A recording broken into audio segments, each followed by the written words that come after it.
Today, we are diving deep into the latest financial report from the defense giant Lockheed Martin. And let me tell you, it's so much more than just numbers on a page. It's really a story of huge, record-breaking success, but also some pretty serious hidden challenges and a high-stakes battle for the future of space. So everything kicks off with this document right here, a Form 8K. This is a mandatory report that companies have to file with the SEC. You can think of it as the official report card on how the company did in 2025. And trust me, it is packed with juicy details. But you know, this isn't just a boring collection of financial tables and confusing legal jargon. Nope. Inside this thing, there's a story of a company that is absolutely operating at the peak of its powers. Demand for their tech is at an all-time high, But it also uncovers this brewing conflict, a set of pressures that are really going to define the company's next decade. Okay, let's get into it. All right, first up, let's talk about the big, impressive figures, the ones that always grab the headlines. $75 billion. That's what the company pulled in for total sales in 2025. I mean, that's just a massive number. And it represents a solid 6% jump from the year before. So it shows a company that is still growing and growing fast. Now, if you thought that was impressive, check this out. This is the company's backlog. It's basically all the work they've already got lined up for the future. A record-breaking $194 billion. That signals just unprecedented demand for what they make for years to come. And hey, don't just take my word for it. The company's chairman, president, and CEO, Jim Teichlet, he said it himself. He points to the combat-proven performance of their top programs as the key reason for this escalating demand. So, a company this huge, where does all that money actually come from? Let's break down the four main engines that are driving Lockheed Martin's incredible growth.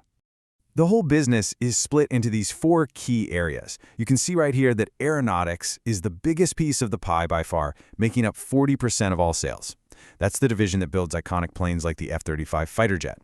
The other three are all really significant, but yeah, aeronautics is the heavyweight. And that heavyweight division, it had a great year. Sales grew to over $30 billion, pushed up by more production and, importantly, sustainment contracts for that massive F-35 program. The missiles and fire control segment had a phenomenal year. I mean, sales jumped 14%, which is great.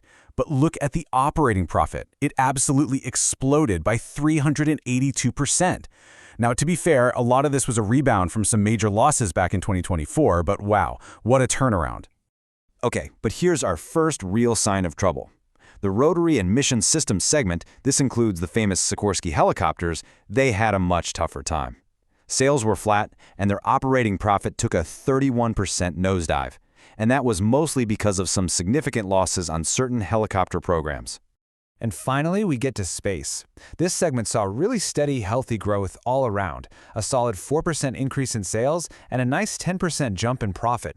This was driven by big programs in missile defense and civil space, like the Orion spacecraft. So this is where it gets really interesting.